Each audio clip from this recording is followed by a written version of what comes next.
legal contractual personnel matters will be discussed. And we will return to public session no later than 6:30 and hopefully a lot sooner than that. As far as the power and lights, we will look at the agenda, see what we can get done as quickly as we can, and those things that we might have to have the internet to pull up, we may just leave those till next time. So we'll modify and adjust in that way, and I'll entertain a motion to enter executive session. Madam Chair, how are we doing the recording? Is it something that battery backup or? No, it'll be by hand. Like in the old days. All right. I agree with that. Madam Chair, make a motion to go into executive session, discuss legal personnel and contractual matters. Second. They don't get the minutes right now. We've got a motion and a second to enter executive session. There are a few lights in that room over there. Reverend Jackson. Mr. Frick and Mr. Reverend Jackson, yes, sorry. Those in favor signify by saying aye. Aye. Opposed? All right, we'll be right back.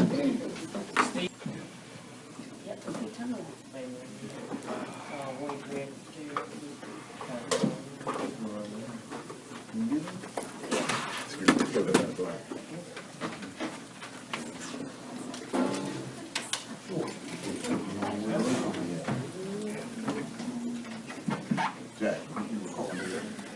iPad.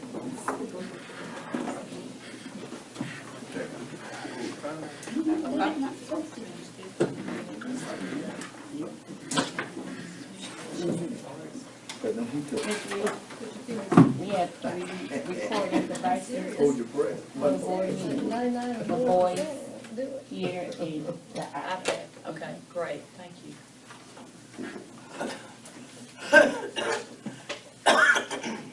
Thank you for that. I'll entertain a motion to exit executive session during which legal personnel and contractual matters were discussed and action was taken. So move, Madam Chair. second. Thank you, Mr. Miller, Reverend Jackson. Those in favor signify by saying aye. Aye. All right, we'll move on to the welcome again to the 2016 September 20th board meeting. We appreciate the hospitality of Troy Liston School of Technology, and sorry that they turned the power off before we got here, but we'll proceed as much as we can. Ms. Brown stated we do have 3 recording devices for the record, so we'll move on to the pledge. And I think the flag is approaching. We'll stand for the pledge of allegiance. Pledge allegiance To the flag of the United States of America and to the republic for which it stands, one nation, under God, indivisible, with liberty and justice for all. We'll remain standing for a moment of silence and reflection. And this evening, I'd ask you to keep in memory the passing of former board member Monzel Simpson, and keep his family in your thought and prayers.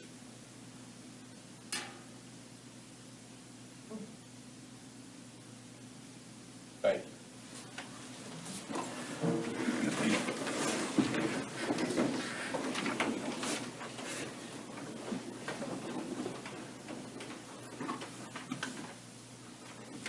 All right, we'll move to the approval of the agenda. Given the conditions in which we will be operating tonight, are there any exclusions that anyone would like to recommend? Since we don't have the technology, certainly we'll entertain that.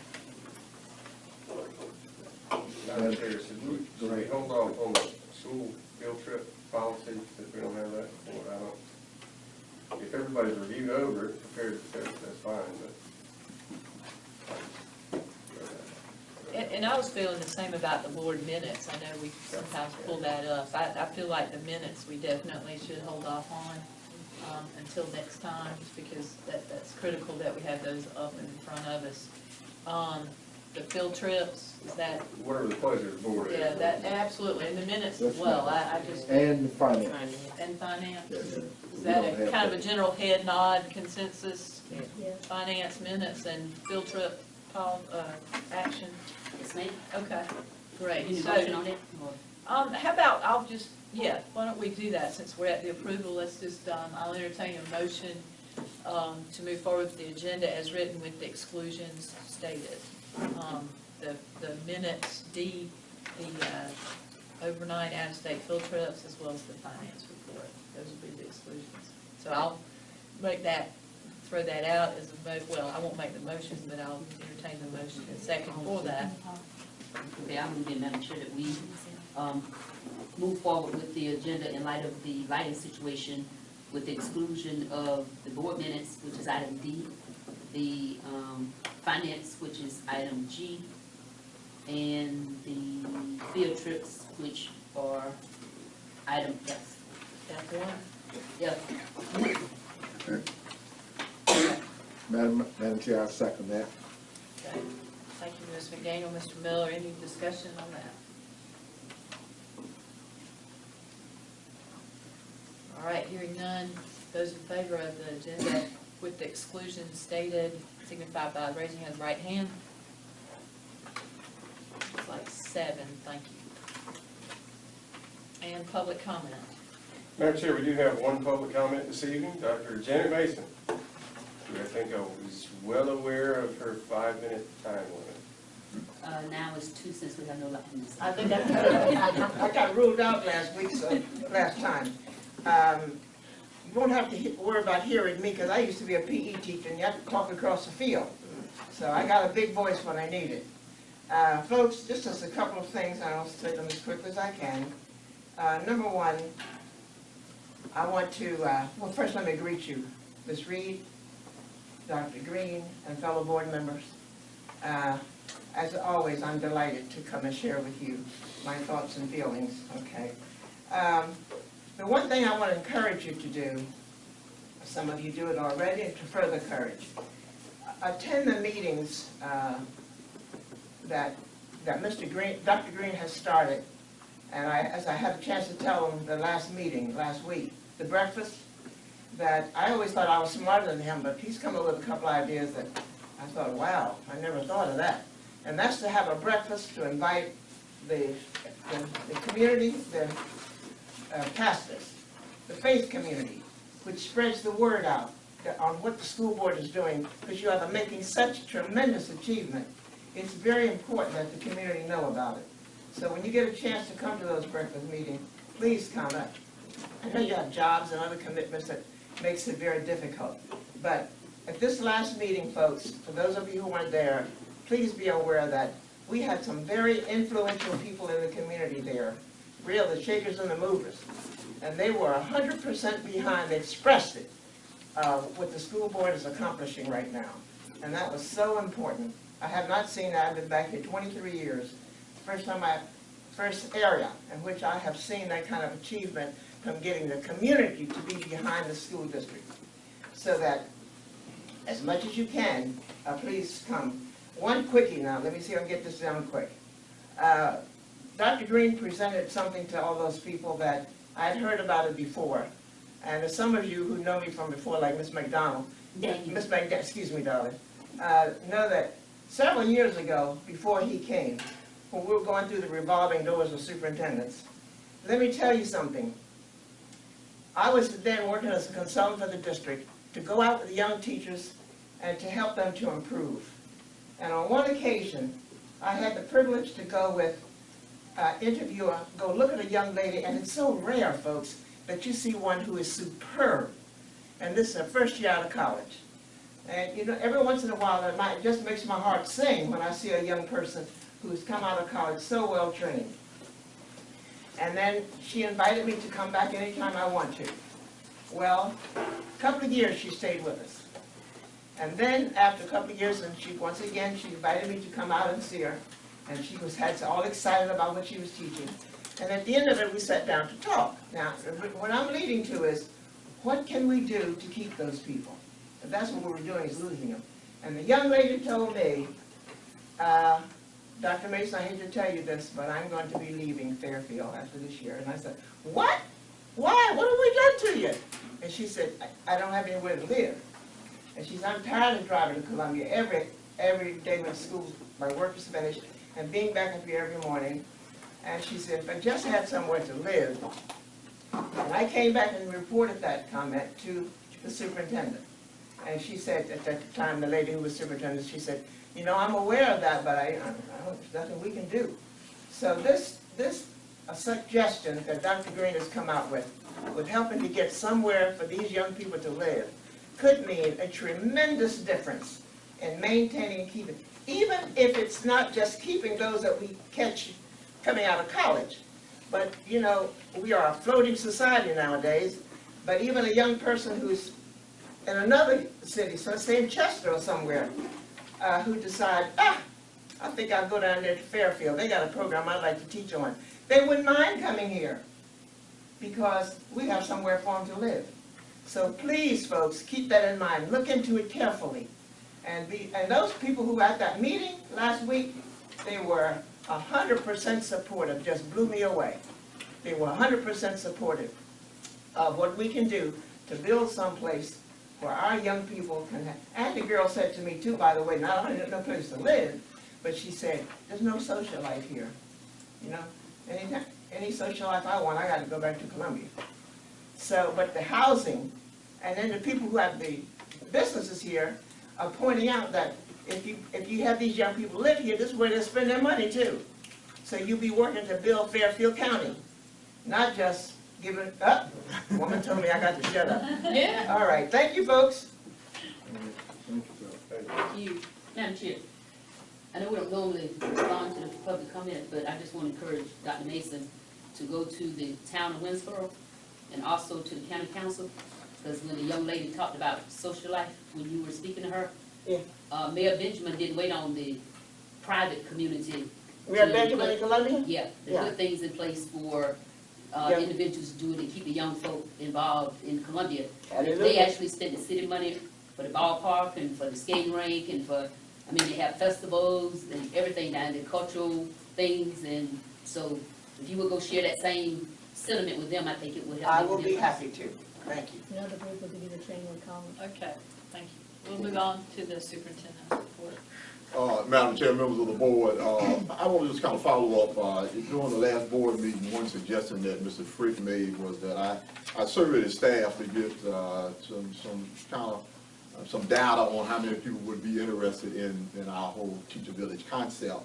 We had already began the process of that, and I wanted to just kind of share that information with you today. But we had 202 people to respond to our survey, which was probably about a third of the employees in the district. I mean, interesting, of that 202 people, 36% of those employees live in Fairfield County. The other 64% of them do not live in Fairfield County. So I found that interesting, and I'm just curious as to whether if we were to extrapolate that out throughout our entire staff, rather those numbers would be consistent. Additionally, there were 66 employees of the 202 who responded, who indicated that if a housing option, okay.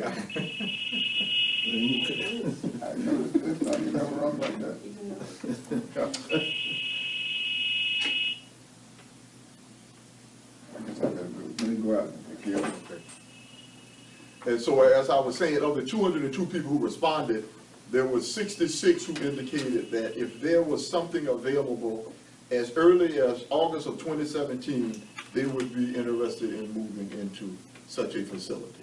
And so, I think that illustrates that there is definitely a demand if there is an option for teachers and employees to reside in a complex for educators in this area. You know, and let me just say this as well. I mean, because I've said many times that our goal is to do this through a traditional financing option and not through what we generally do, which is to build buildings with bond money. I have been very encouraged by the conversations I've been having with some individuals who provide that kind of private financing. I had a conversation with a gentleman who represents a huge financial institution in the Southeast who indicated that this is a very promising venture. And though he did not make a commitment to fund it, I'm very encouraged by it, and we are going to continue that conversation and put some things in place. But I am more optimistic now than I was before, that we will find a way to get this funded. Finally, I want to just extend to all board members, and I've talked to Ms. Reed about it and maybe a couple other board members. There's a project in North Carolina, and actually there are 4 such projects that have already been funded in North Carolina. But there's one that I think strongly mirrors our district because they have approximately the same number of students that we have, Hertford County, North Carolina. And they launched a similar initiative where they built units for educators back in 2008. They built it in 2007, people moved in 2008. I know the superintendent there, and he informed me that there is always a waiting list for their units. And so not only has it been a success, quite frankly, they could afford to even do more units. I am going to try and schedule a trip to go and visit Hertford County, North Carolina, just so we can see it in practice. And so for any board members who are interested in making that trip, I'll probably send an email out once I can kind of narrow down when I can clear my calendar to make the trip. I would give you that option if you're free to ride up and you can see it in action. So when people say, is this a far-out concept? I say absolutely not. Not only have other communities doing it, they are close to paying off their loan in Hertford County, North Carolina. And then the funds that they'll be collecting after the loan is paid off, they're going to reinvest back in their teacher force in the form of bonuses and other incentives. So if they can do it in Hertford County, surely we can do it in Fairfield County. So I will be sending that information out if anyone wants to make a trip to see what they're doing in Hertford. And that's all I have, Madam Chair. Yes, ma'am. In this line, what, you made reference to using school district property. What areas were you talking about? Well, and so we have a couple of pieces of property that the district owns. Ms. Hartman, in conversation with some developers, they expressed to me that probably the best piece of property would be the property in between the high school and the district office, in that area that runs all the way back behind the high school. And I thought it was too low to build there. And so that's a very good question. So there was some question about whether that would be a good site for a career center. Right. There is a difference. That's a very good question. And so the difference, as they explained it to me, is if you're building a career center, you need a huge flat piece of land, okay? Because you're building all of it on one site. If you're doing patio homes, you can have them at multiple elevations. So you don't necessarily need a huge flat piece of land to do patio homes. So you're talking about 2 different types of construction. So where that land may not be suited for doing a career center, that land would be fine for doing patio homes, which we would be proposing. Because, how much property's in that area? pardon me? How much property's in that area?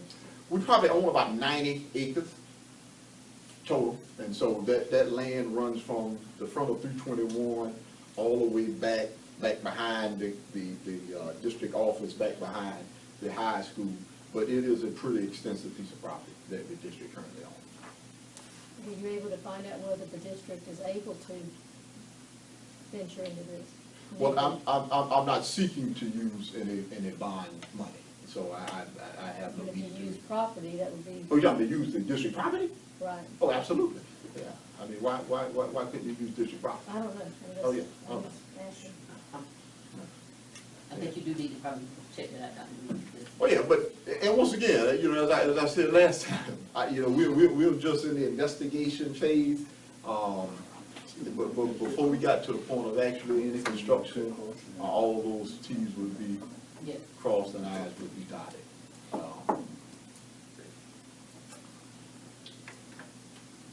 Thank you. Okay. And on the other thing with the surveys, that wasn't Mr. Fruit. I mentioned the surveys for the first and properties ignored me. He mentioned that the next board meeting. But I'd already planned to do it anyway, Mr. But I appreciate both of you recommending that too. No, no. And that's all I have now. Skip. What's wrong with this phone? It's your phone. Okay. Remote. Start pushing buttons. And I think we voted. the next item, Madam Chair, members of the board, is the Fairfield County Resource Officer contract. I am making a recommendation that the board approve the renewed contract, which I think extends 5 years, or 4 years. I can't remember. 5 years, I think it is. That extends 5 years, beginning this year. Has the change, some Yeah, changes. with change. With the changes that were recommended. Again, should it be changed before we vote on it?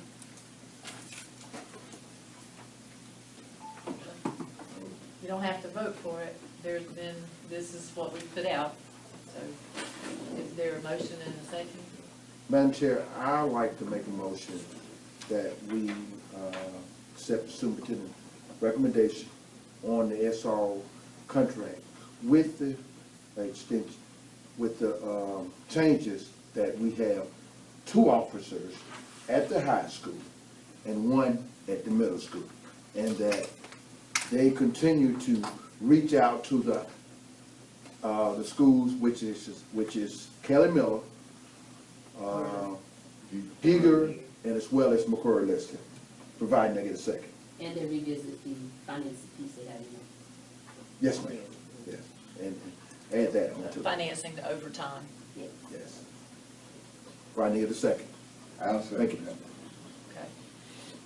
Thank you, Mr. Miller. Reverend Jackson. I'll try to restate that. There's a motion and a second that the SRO contract between Fairfield County, the Sheriff's Office, Fairfield County School District Sheriff's Office be approved, providing that there are changes to make sure that there are 2 officers at Fairfield Central High School, 1 at one at Fairfield Middle School, and then 1 that floats between Giger, Kelly Miller, and here at McCrory Liston, as well as the budgetary changes to address overtime.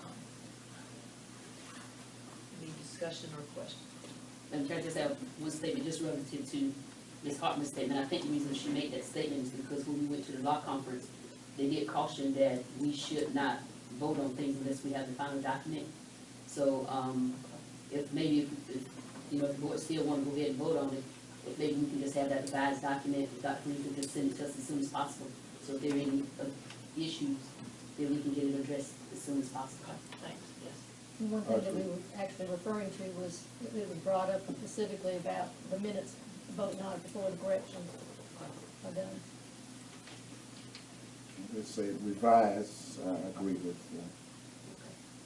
Sure. Any other question or discussion?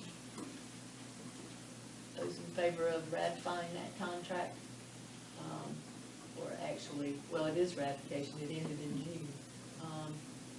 Those in favor signify by raising of the right hand. 6, opposition, 1. Thank you. And that's all I would put on record, because it's not corrected as we're voting on it now as being changed, but it's not. Thank you.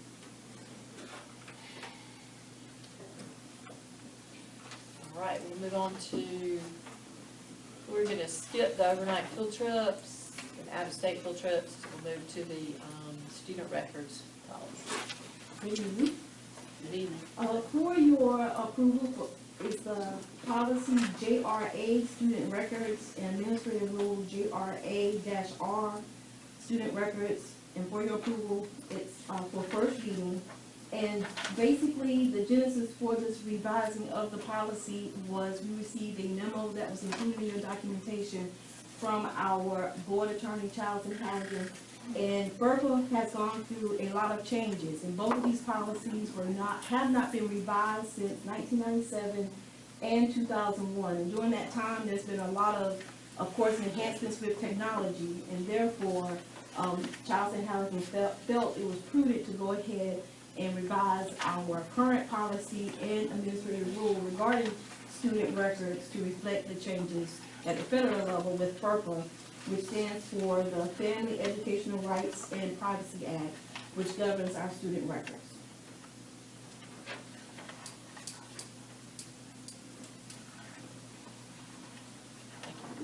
Madam Chair, make a motion we approve first reading of policy JRA, student records. We dealing with both of those at the same time? And AJRA-R.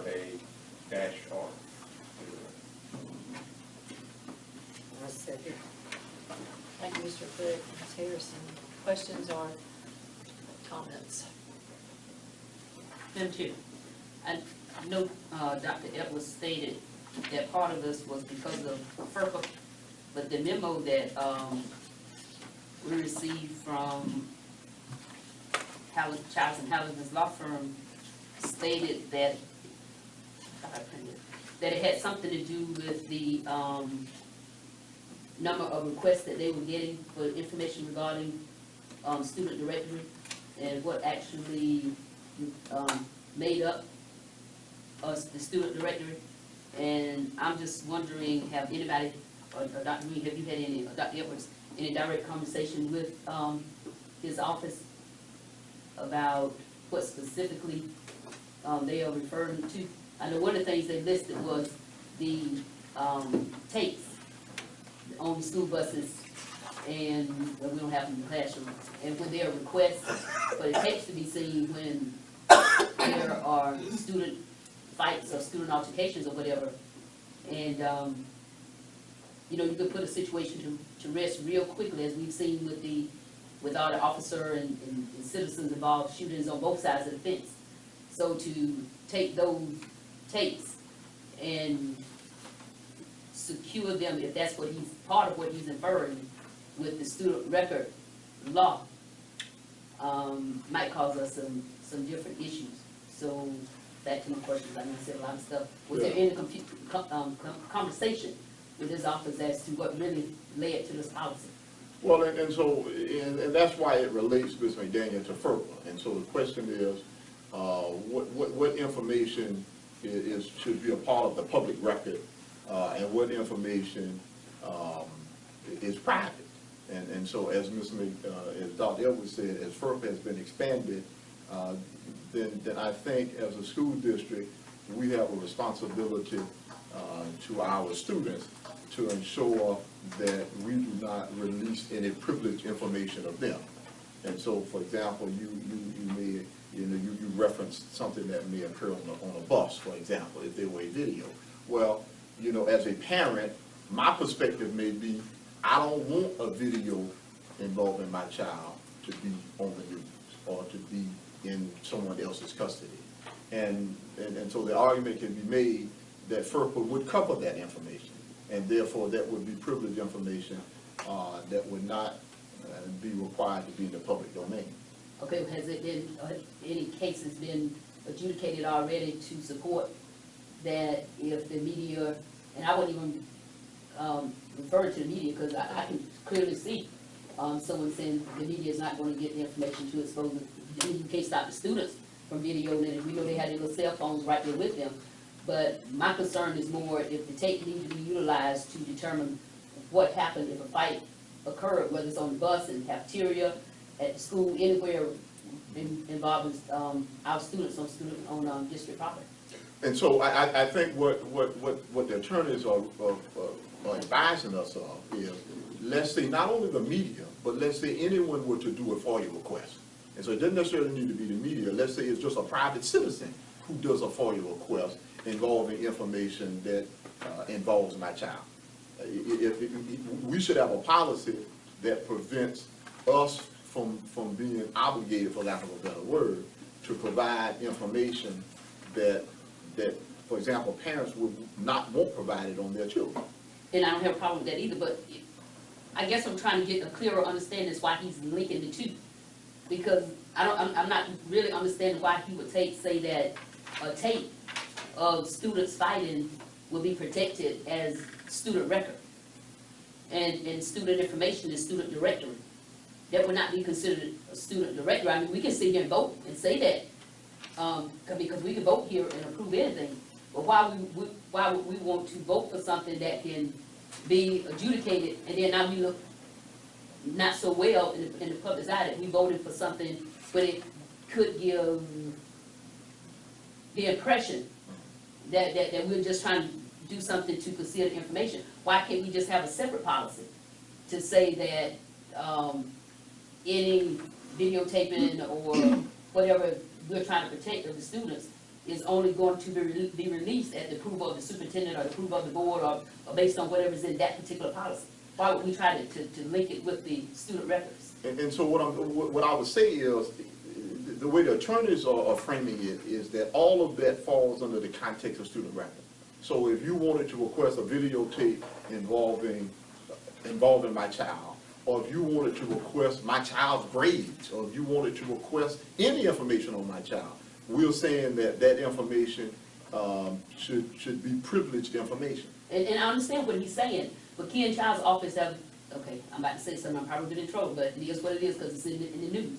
They have advised on things before that kind of on gray area, and the districts have come out not looking so well. So that's why I asked you earlier if there were any cases, not necessarily in South Carolina, but throughout the United States, that would show that such a request for information is protected under student records, when that's clearly not student records.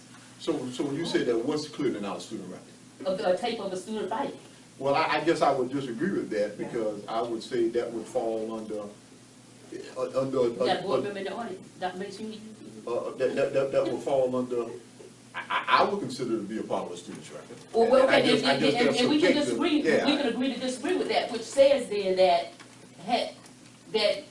if we sit here and vote on that, there could be problems later. And that's why I was asking the question about whether or not a case, well, I tell you what, for the sake of, we need to get out of here. Can you just double check with him and let us know whether or not there are any cases anywhere where, a fight have been considered or a request for footage of an incident in the district has been protected through the student records? Yeah, I'll ask him. Yeah. I don't know if you've had that specific conversation, but I'll ask him. Okay, I appreciate it, thank you. Thank you. Any further question or discussion? It is just first reading, right? This is first reading. Okay. So we'll look for at least an answer or clarification Yeah. next time on that before second reading. Those in favor of the first reading policy JRA student records and JRA-R student records, signify by raising of the right hand. Got 7, thank you. We'll move on to human resources. Okay. Madam Chair, members of the board, I would ask that you approve the certified resignations and terminations that have been included in the board packet. Madam Chair, make a motion to approve certified terminations and resignations. Let's go ahead and do, and certified recommendations. And certified recommendations What you gonna add to that, with a suitable replacement? with a suitable replacement. Madam Chair, I make a motion we approve certified terminations, Yeah. with a suitable replacement and recommendation. All right. That's that. We have a motion, Mr. Frick, and a second, Pastor Jackson, to approve the certified resignations, terminations, provided suitable replacements are found, and certified recommendations. Those in favor signify by raising of the right hand. Got 7, thank you. And the updates and announcements, we'll just move to the delegates nomination form. That Law Advocacy Conference is December 2nd and 3rd at the Sonesta in Hilton Head, and we need to certify these certification forms prior to November 11th, so we need to do that. In the past, I have served as that representative. I will not be able to attend that conference. I have a wedding in the family, so. Madam Chair, can I make a recommendation? Absolutely. I would love to make a recommendation that we choose our vice president, or vice chairman, Reverend Jackson. That's it. Writing it second. All right, thank you, Mr. Miller, Ms. McDaniel. Those in favor of Pastor Jackson's certification as a delegate for the 2016 Delegate Assembly signify by raising of the right hand. Right, Deb? Okay, and then we have to have an alternate as well. then I move that the secretary be the alternate. You go. I mean, I second that, Ms. McDaniel. Got a Madam motion Chair. from Ms. McDaniel, second Mr. Miller, that Secretary, Mr. Frick, is be nominated as the alternate to the Delegate Assembly. Those in favor of the certification of the alternate for Fairfield County School District signify by raising your right hand. Looks like Mr. Frick's obligated. Madam Chair, before we leave that area, I haven't noticed, and I'm looking if y'all have, the regional director for our district is up, or will be up in December. And it's, Talking about the School Board Association? the person for Fairfield, Newberry, Chester, whatever that area is. And I'm not sure when the deadline is to, submit nominations. I think it was prior to the meeting, wasn't it? Isn't that what it said? In the Prior to what meeting? email? Before you go to the conference, I thought they just. Oh, yeah, I mean, I know it is, but you have to have your, it used to be, and I think it's the same, I hadn't had a chance to look at it, because I just found out that it was coming up to be vacant. That the board has to, submit a statement of support or something like that, used to be. I haven't seen that, but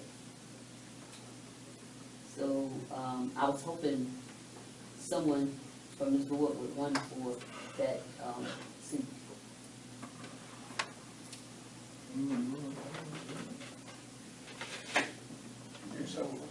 I thought they were just nominations. I didn't know there was like a self-nomination process on that, but didn't the current board just nominate folks that they just pick random people or something? Is that not what they've done in the past? If that's what they've been doing, they shouldn't have been doing that. Okay, and I don't know that. Yeah. I just was assuming just from how that ran on that Yeah. advocacy day, it seemed to be like it was already a done deal, so I didn't realize that there was actually a nomination Well, process. when I first got on the board, and I was young and stupid then, somebody said my name needed to be the treasurer. And the way the process works, they send it to the district, and then, your board have to show support for you, and then you can run, then they interview the people who wanna run, and then from those persons, then they will select their slate. Okay, so Yeah, they do and then select the yeah, slate then? Yeah, Okay, yeah, got it. yeah, so that's what we, okay. And then the day of the election, they'll have all the people that they, Okay. I didn't know how it worked. I haven't read that. Sorry. I actually forgot about it, because that was when I first got on board, which was what, 16 years ago? It just seems that they always just put a slate out there and you just kind of vote. It's never, I didn't know what the process was, so. So, when I do the research, then can, just for the sake of, just in case, can we just say that if, someone wanna run, or if I wanna run, if none of y'all want to? Yeah, you can We're gonna run. Oh, yeah. Oh, yeah. I nominate Annie if she wants to take it. Oh, yeah. Absolutely. All right, we got a motion. So you still young and stupid, or what? Okay, that was good, that was 16 years, well, I had something else ready, but I did filter it, actually, I filtered it. She knows more what to do, I would think. Y'all wrong. I am fully supportive, Ms. McDaniel, if you want to run for that. Okay. Do we need to have it in the minutes? I don't know. We got a motion. Nobody else want to- Why don't you check the process, and we'll talk about it, we can talk about that in October. Well, if it's not too late, can we still just do it, if it's before the meeting, we can still do the letter, everybody's okay? I'm fine with Say that. by No consent, problem. no objection, okay. All right. Absolutely. Put your sneakers on. Put my what on? Put your sneakers on. Overrunning. Put your on. Madam Chair? Thank you. Should we vote on that or not? Madam Chair? I think we did. I think we did. No, no Well, I know we objection. made the motion, No so. objection. No objection. Madam Chair, I'd like to make a motion that this meeting be adjourned. Thank you. Second. By Donna, All right, by the secretary. all right. Mr. Miller and Mr. Jackson chimed in at the same time, so. Good job on the, getting through the meeting while we still have daylight, and thank you for adjusting Yeah, I'm about to to the have powerless. one. Cruise. I can't see. Did you Thank vote? y'all for I didn't hosting. vote in here. Right hand, sorry. Thank you.